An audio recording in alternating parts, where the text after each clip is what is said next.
Selamat datang di channel Alur Bagus, semoga Anda selalu sehat, bahagia dan banyak rezeki. Amin. Sebelum kita mulai, silakan subscribe supaya channel ini dapat berkembang. Terima kasih. Mari kita mulai alur cerita filmnya.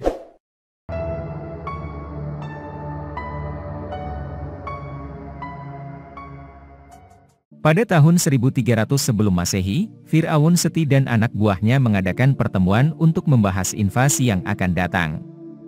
Fir'aun meminta pendeta wanita untuk menggunakan kekuatan ramalannya untuk melihat masa depan, dan pendeta wanita membunuh seekor bebek di atas meja ritual untuk menggunakan organ tubuhnya.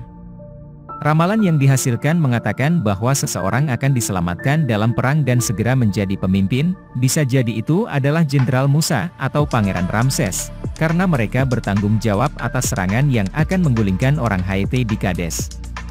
Setelah ritual, Seti memberikan pedang pangeran kepada Musa, dan Ramses menerima pedang Musa, karena pedang tersebut akan menjadi pengingat persaudaraan mereka dan melindungi satu sama lain dengan cara apapun.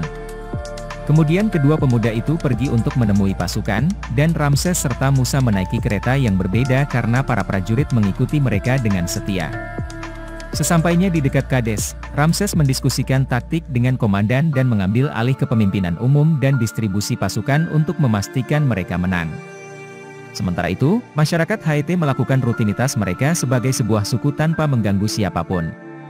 Tiba-tiba, seorang tentara Haiti yang panik dengan cepat mendekati suku mereka untuk memperingatkan semua orang tentang kedatangan tentara Mesir, sehingga bangsa Haiti segera bersiap-siap ketika para tentara mengumpulkan senjata dan perisai mereka. Sesampainya di dekat wilayah orang Haiti, Ramses memberi isyarat kepada anak buahnya untuk melancarkan serangan. Mereka menghujani orang Haiti dengan anak panah untuk menargetkan banyak musuh sekaligus. Hal ini secara efektif membunuh banyak orang dan kuda pada saat yang bersamaan. Gelombang anak panah lainnya ditembakkan sebelum tentara Mesir bergerak maju, bertabrakan dengan perisai manusia yang dibuat oleh orang Haiti. Pertemuan antara orang Haiti dan Mesir dengan cepat menjadi brutal, penuh dengan kematian dan teriakan di mana-mana.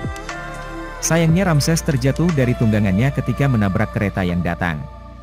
Seorang prajurit Haiti mengambil kesempatan ini untuk menyerang Ramses, tapi Musa menggunakan tombak untuk menyelamatkan temannya dari kematian. Ketika pertempuran menjadi tidak mungkin untuk ditangani dan kekalahan tampaknya akan segera terjadi, Musa memerintahkan anak buahnya untuk mundur dan membawa Ramses. Kemudian Musa menemukan kereta lain dan menaikinya saat mereka meninggalkan Kades. Dalam perjalanan keluar, mereka masih meninggalkan sebagian besar anak buahnya, bertempur melawan orang Haiti. Ketika mereka tiba di Memphis, orang-orang menyambut mereka dengan sorak-sorai saat mereka merayakan kembalinya mereka. Seti memanggil Musa untuk menerima laporan tentang pertempuran itu, dan meskipun Musa tidak mengatakan yang sebenarnya, dia menyebutkan bahwa dia telah menyelamatkan nyawa Ramses. Seti berterima kasih kepada Musa atas perbuatannya dan mengatakan kepadanya bahwa dia lebih mampu menjadi pemimpin yang baik untuk kerajaan daripada Ramses. Setelah itu, Seti, Musa, dan Ramses mendengarkan sebuah ceramah untuk mempelajari lebih lanjut tentang musuh-musuh mereka.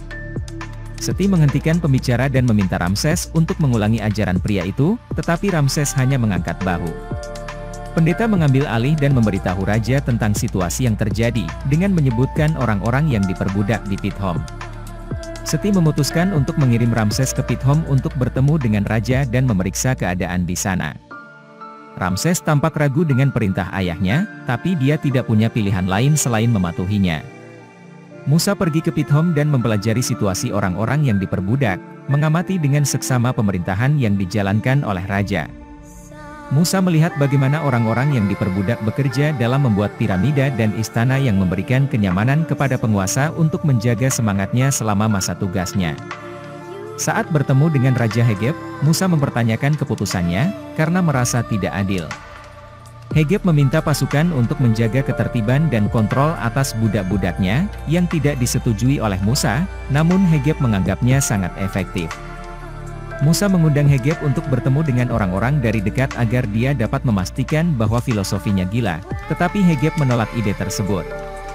Kemudian, Musa berkeliling Pithom untuk lebih memahami situasi para budak, melihat betapa kerasnya kerja keras orang Ibrani dalam membangun apapun, mulai dari patung hingga bangunan. Musa juga melihat seorang pria bernama Yosua dicambuk oleh seorang penjaga, jadi dia memotong dan menghentikannya agar tidak dihukum. Untuk mengumpulkan lebih banyak informasi, Musa meminta anak buahnya untuk mengumpulkan para tetua, yang ia curigai dapat menyebabkan pemberontakan di masa depan. Ketika dia mengobrol dengan salah satu budak, dia bertemu dengan Nun, seorang tetua yang dengannya dia bercakap-cakap tentang agama dan Kanaan. Musa meminta salah satu tentaranya untuk mengumpulkan nama-nama para tetua, karena ia berpikir bahwa nama-nama itu mungkin berguna di masa depan. Ketika Musa pergi, dia dihentikan oleh Yosua untuk menyampaikan pesan dari Nun yang memintanya untuk menemuinya di rumah doa pada malam hari. Setelah kembali ke istana, Musa menghadapi Hegeb mengenai kegiatan manajemennya, menuntut untuk memeriksa catatan laporan dari proyek-proyek dan hukum yang telah ia terapkan. Dengan tegas dan jujur, Musa mengatakan kepada Hegeb untuk berhenti hidup dan bertindak seperti bangsawan, mengingatkannya bahwa dia bukan Raja Mesir. Di malam hari, Musa pergi menemui para tetua di rumah doa. Nun bertanya kepadanya apakah ia dapat menyuruh para pengawalnya keluar sebelum ia mulai menceritakan nubuat orang Ibrani, menjelaskan kepada Musa tentang latar belakang dan asal-usulnya. Musa adalah anak dari orang tua Ibrani, tetapi saudara perempuannya mengirimnya karena pada saat kelahirannya, ada pemusnahan yang sedang berlangsung terhadap ahli waris Yahudi. Musa marah setelah mendengar cerita Nun dan memutuskan untuk pergi.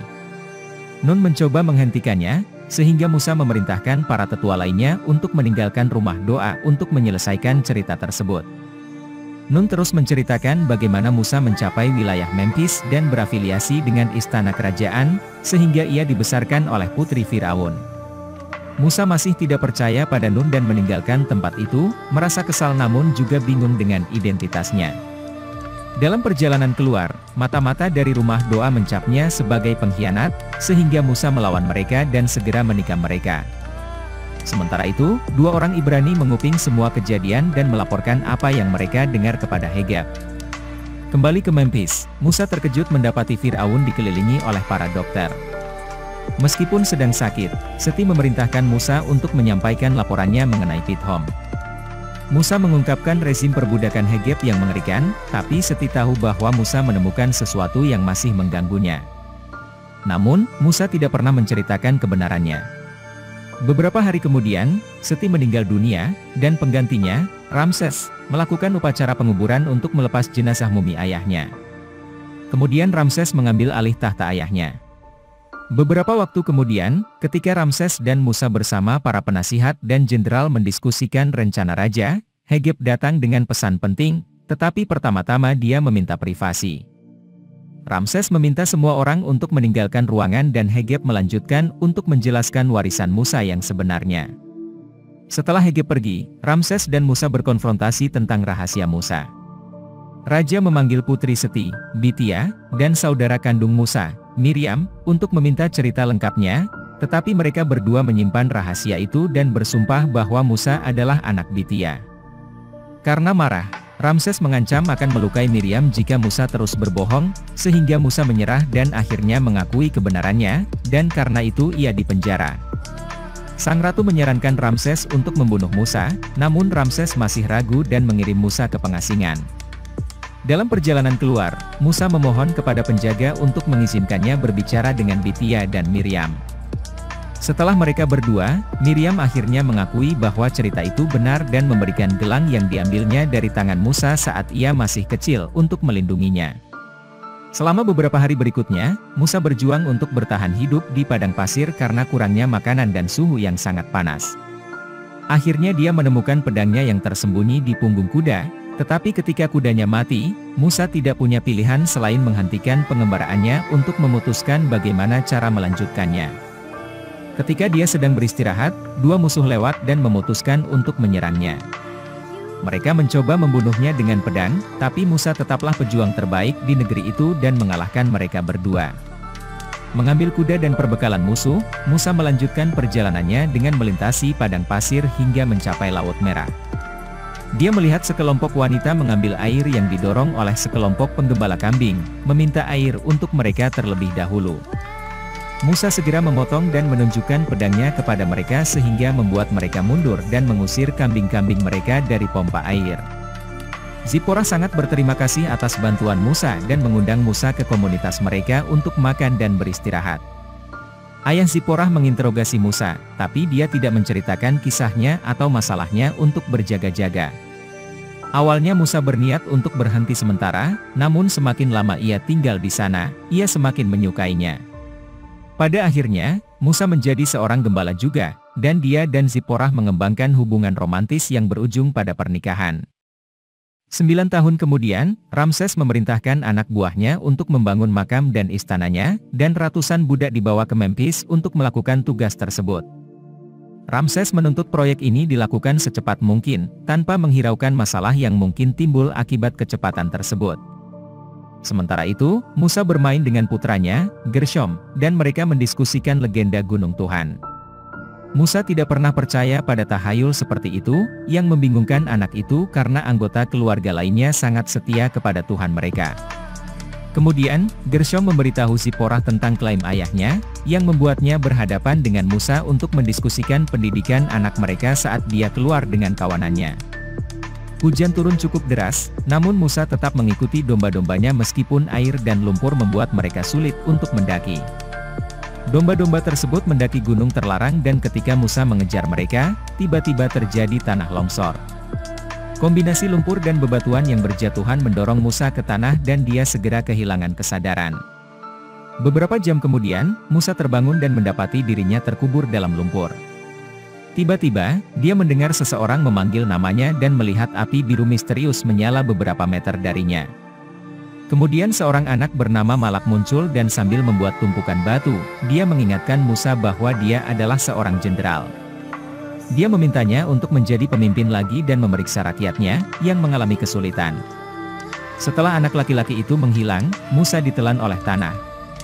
Beberapa waktu kemudian, Musa terbangun di rumah setelah diselamatkan oleh Zipporah, yang merawat luka-luka dan kakinya yang patah.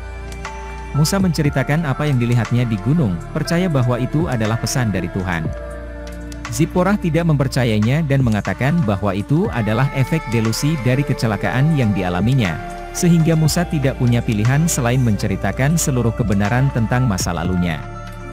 Zipporah masih berpikir bahwa itu adalah rasa sakit yang berbicara dan menyuruhnya untuk beristirahat. Ketika Musa pulih dan mencoba untuk menghabiskan waktu bersama Gershom, dia mendapati Gershom sedang membuat tumpukan batu yang sama seperti yang dilihatnya di gunung, dan tiba-tiba anak itu mendapatkan wajah Malak. Melihat takdirnya tidak akan pernah meninggalkannya sendirian, Musa akhirnya menerima kenyataan bahwa dia harus kembali ke Memphis. Setelah menyiapkan kuda dan pedangnya, Musa meminta izin kepada Gershom dan Zipporah, namun keduanya marah atas keputusannya, karena merasa ditinggalkan.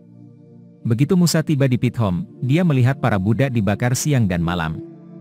Dia mencari rumah doa dan menemukan Nun, Yosua, dan sekelompok orang yang tampaknya adalah saudara-saudaranya, termasuk saudaranya. Sementara itu, Ramses terbangun di tengah malam dengan perasaan gelisah.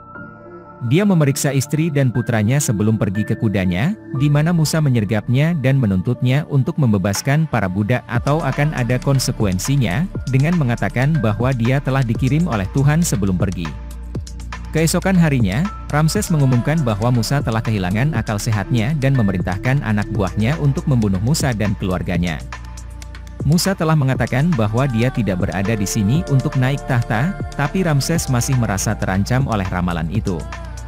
Seluruh pasukan tentara Mesir menyerang Pithom untuk menemukan Musa, tetapi semua orang melindunginya dan mereka tidak memberitahu para tentara di mana Musa berada. Sementara itu, Musa dan keluarganya bersembunyi di bawah tanah agar tetap aman. Frustrasi karena tidak adanya kemajuan, Ramses memilih untuk membunuh keluarga Ibrani secara acak sampai Musa menunjukkan dirinya. Langkah ini akhirnya meyakinkan para budak untuk bergabung dengan pasukan yang akan melawan Ramses dan tentaranya. Setiap hari, para budak bekerja keras untuk membuat senjata dan bersiap-siap untuk berperang, tetapi mereka juga harus menyaksikan bagaimana semakin banyak keluarga terbunuh. Musa melatih semua orang untuk bertempur, memanah, menunggang kuda, dan strategi perang sehingga mereka siap menghadapi apapun yang akan dilontarkan Ramses kepada mereka. Langkah pertama mereka adalah menghilangkan sumber daya Mesir, yang mereka capai dengan menumpahkan minyak di sekitar area tersebut untuk membakarnya. Saat sebagian kota terbakar, orang Ibrani mengambil kesempatan untuk menyerang orang Mesir, membakar perahu-perahu mereka. Sayangnya, Ramses membalas dengan mengirim tentaranya untuk membakar rumah-rumah para budak. Beberapa waktu kemudian, Musa berbicara dengan Malak untuk mendiskusikan langkah selanjutnya. Malak berpikir bahwa semuanya berjalan terlalu lambat, jadi dia menyuruh Musa untuk beristirahat sementara dia mengambil tindakan dalam bentuk 10 tulah. Tak lama kemudian, alam berbalik menyerang Mesir, buaya menyerang perahu-perahu Mesir, dan sungai Nil berubah menjadi merah karena darah, yang membunuh semua ikan dan tanaman. Wabah kedua adalah ratusan katak yang tiba-tiba mengambil alih kota, terutama istana kerajaan. Wabah ketiga adalah invasi kutu dan agas yang membawa bau tak sedap dan membuat semuanya kotor, belum lagi serangan mereka terhadap makanan. Wabah keempat memenuhi kota dengan lalat yang membawa penyakit kulit kepada warga dan bahkan mulai mempengaruhi Ramses juga membunuh tanaman. Orang-orang Ibrani mengirim pesan kepada Ramses, mengatakan bahwa ia harus membebaskan mereka atau tulah akan bertambah parah. Namun, hal ini hanya membuat Ramses marah dan dia membuat para budak bekerja lebih keras lagi. Musa mencoba untuk berbicara dengan Tuhan, bertanya-tanya siapa sebenarnya yang dihukum mengingat para budak juga menderita. Wabah berikutnya adalah wabah sampar pada hewan ternak, yang mulai membunuh hewan-hewan besar seperti sapi-sapi yang menyediakan susu dan kuda-kuda kerajaan. Kelaparan menjadi masalah yang sangat parah, namun Ramses terus membunuh orang Ibrani sebagai hukuman. Wabah lainnya adalah munculnya bisul di kulit setiap orang. Tulah ketujuh adalah badai hujan es yang bahkan membawa angin topan di dekat daerah tersebut. Musa merasa frustrasi dengan Tuhan dan pilihannya, tapi Malak masih jauh dari kata menyerah. Tulah ke-8 mengirimkan sekumpulan belalang yang menutupi seluruh kota dan merusak tanaman yang tersisa. Para penasihat Ramses memperingatkan bahwa orang-orang kelaparan, tapi Ramses menolak untuk berbagi makanan. Warga mencoba memasuki kastil untuk mencuri makanan, namun Ramses mengirim tentaranya untuk membunuh mereka dalam pembantaian yang mengerikan. Para asisten kerajaan Ramses mulai berbalik melawannya dan meninggalkan kastil. Setelah itu, petir menyambar kota dan membuatnya gelap gulita, yang merupakan wabah ke-9. Putus asa, Ramses pergi berdoa kepada dewa-dewanya sendiri dan menantang Dewa Musa, mengancam akan membunuh setiap anak Ibrani. Sementara itu, Musa bertemu dengan Malak, menuntut agar semua hal dihentikan karena orang Ibrani juga menderita. Malak menolak karena raja-raja yang menganggap diri mereka sebagai dewa layak untuk dihukum. Kemudian Malak memberitahu Musa tentang ancaman Ramses dan berbagi idenya tentang tulah ke-10, yang sangat dibenci oleh Musa. Ketika tulah ke-8 akhirnya hilang, Musa pergi ke istana Ramses untuk memberitahukan bahwa jika dia tidak melepaskan para budak sebelum matahari terbenam, sesuatu yang mengerikan akan terjadi pada anaknya. Setelah itu Musa pergi menemui sekutu-sekutunya dan memerintahkan mereka untuk menyembelih seekor anak domba untuk menandai pintu-pintu mereka dengan menggunakan darahnya. Hal ini akan membuat mereka aman dari tulah ke-10. Orang-orang Ibrani melakukan apa yang dikatakan Musa dan pergi tidur dengan tenang, tetapi Ramses merasa gelisah dan duduk di samping anaknya sepanjang malam.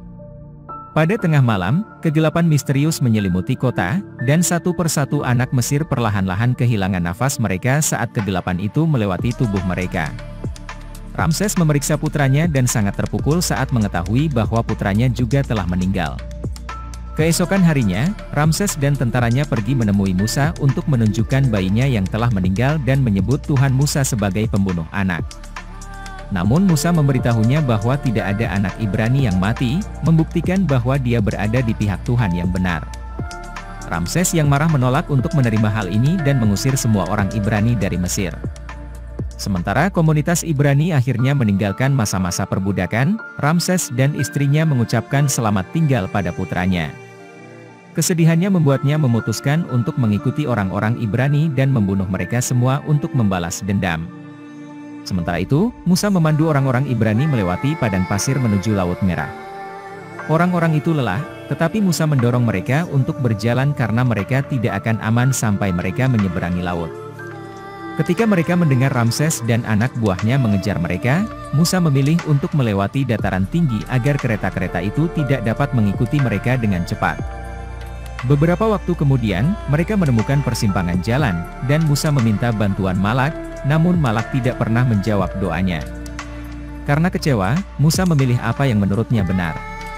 Akhirnya bangsa Ibrani mencapai Laut Merah di depan, bukan di sekelilingnya, dan Musa menolak untuk menerima bahwa dia salah, jadi dia mengatakan kepada bangsanya bahwa ini hanyalah sebuah jeda untuk beristirahat. Namun, ketika dia sendirian, Musa mengatakan kepada Tuhan bahwa dia telah mengecewakan semua orang dan melemparkan pedangnya ke laut. Beberapa menit kemudian, sebuah cahaya jatuh ke dalam air. Keesokan paginya, orang Ibrani menemukan banyak burung terbang di atas mereka dan pedang itu mengambang di permukaan. Ketika Musa mengambilnya, air laut menjadi aneh, dan Musa menyadari bahwa inilah saat yang tepat untuk menyeberang. Orang-orang takut, tetapi Musa meyakinkan mereka untuk percaya dengan pidato yang menyentuh hati. Ketika air bergerak untuk memungkinkan bangsa Ibrani lewat, Ramses memerintahkan kereta-keretanya untuk bergegas, menyebabkan mereka melaju terlalu cepat di atas gunung dan banyak dari mereka yang terjatuh.